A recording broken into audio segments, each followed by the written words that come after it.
निर्माण करना पड़ेगा, किसान का जिंदाबाद। नौहर फीडर की रिलाइनिंग का मामला डीपीआर के चक्कर में चिकरगनी बना हुआ है। 232 क्यूसेक की नहर 226 क्यूसेक मिल रहा है किसानों को पानी, उसमें भी हरियाणा के अंदर बार बार टूटती है नहर।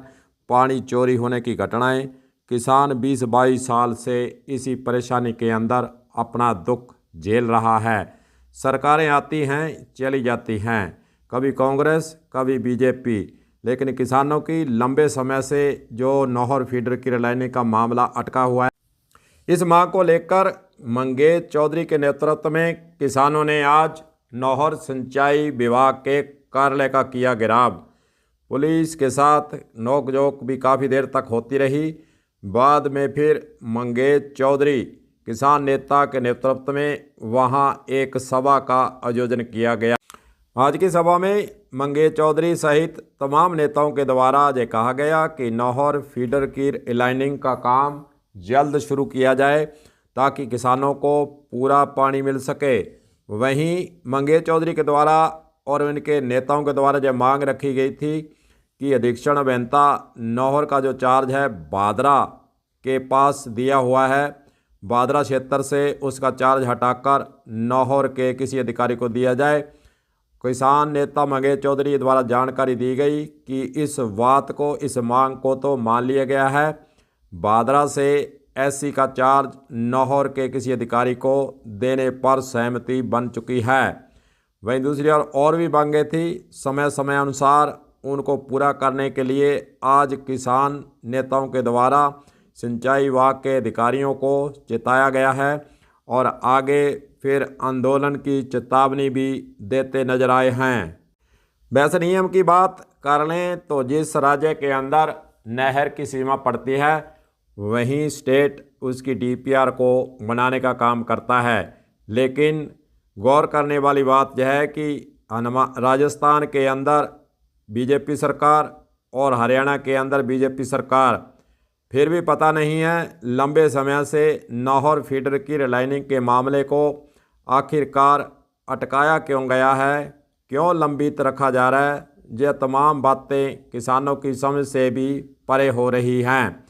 हालांकि बीजेपी के नेता भी नौहर फीडर को लेकर, रिलाइनिंग को लेकर प्रयास तो करते नजर आए हैं, लेकिन प्रभावशाली तरीके से जो प्रयास बीजेपी के नेताओं की तरफ से करने चाहिए वह अभी तक दिखाई नहीं दे रहे हैं। 332 क्यूसेक पानी नहीं मिलने से अगर हम आर्थिक नुकसान की बात करें तो एक वर्ष के अंदर 1 क्यूसेक पानी अगर किसान को कम मिलता है तो 1 करोड़ से ज़्यादा का नुकसान उस किसान का हो जाता है। इस प्रकार अगर हम देखें कई सालों के नुकसान का आंकलन करें तो अरबों के अंदर इसके नुकसान का आंकड़ा आएगा। देखते हैं अब आगे इस पर क्या रणनीति बनाकर सिंचाई विभाग कर पाता है। इस संबंध में जब मुख्य अभियंता सिंचाई हनुमानगढ़ से कलम न्यूज के द्वारा बातचीत की गई थी तो उनका सुनिए क्या है नौहर फीडर की रिलाइनिंग को लेकर जवाब। सर, एक नौहर फीडर का मसला है। आज 21 तारीख को वहाँ नौहर में भी प्रदर्शन कर रहे हैं किसान, डीपीआर बढ़ने की मुद्दा है, उसमें क्या कहाँ तक स्थिति पहुंची है? डीपीआर से उनसे हरियाणा से चीफ इंजीनियर से हमने बात कर रहे हैं, पर उधर भी क्या है, सब जगह पानी शॉर्ट है, सारे के सारे आंदोलन में जुझे हुए हैं, इसलिए उसको कोई अपेक्षित गति नहीं मिल रही है। ये अपने स्टेट की स्थिति नहीं है, पंजाब की भी यही है, हरियाणा की भी यही है, सब जगह पानी की शॉर्टेज है। कभी डैमों के अंदर पानी आया नहीं, 93% जो बारिश कम हुई है पोस्ट मानसून की, और अब आप देख रहे हो कि अब बर्फ पड़ने लग गई, तो जो इनफ्लो तो वो भी जनरेट नहीं हो रहे उतने जो आने चाहिए।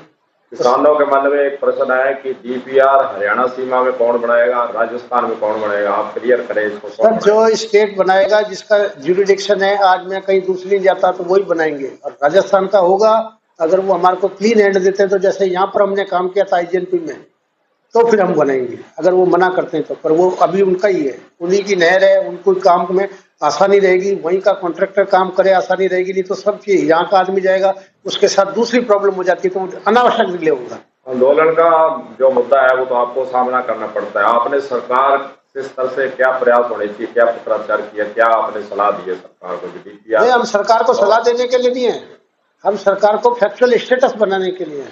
सरकार उसके ऊपर उसका एनालिसिस करती है, ऊपर बड़े बड़े अफसर बैठे हुए हैं, वो उसका एनालिसिस करते हैं और इंटर स्टेट ट्रीटी है ना जो, उसके अनुसार उसका देखते हैं कि क्या संभव है और उसके बाद इंटर स्टेट डिपार्टमेंट में बात होती है। हम सरकार को फैक्चुअल स्टेटस बताते हैं कि ये कहानी है और ये ऐसे है, फिर वो उसका पूरा वो विवेचना करते हैं, उसके बाद इंटर स्टेट है, स्टेट टू स्टेट गवर्नमेंट बात होती है।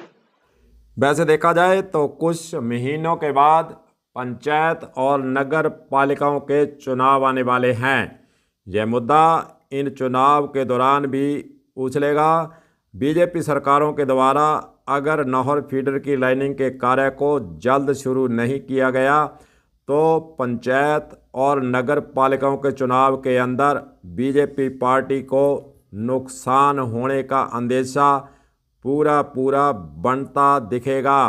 देखते हैं बीजेपी के नेताओं के द्वारा, बीजेपी सरकारों के द्वारा नहर फीडर की लाइनिंग को लेकर कितनी जल्दी कोई प्रयास होते हैं, जहां फिर 20-22 साल से जो मामला अटका हुआ है वह इसी प्रकार अटका रहता है। कलम न्यूज के लिए गुरदेव सिंह सैनी की रिपोर्ट।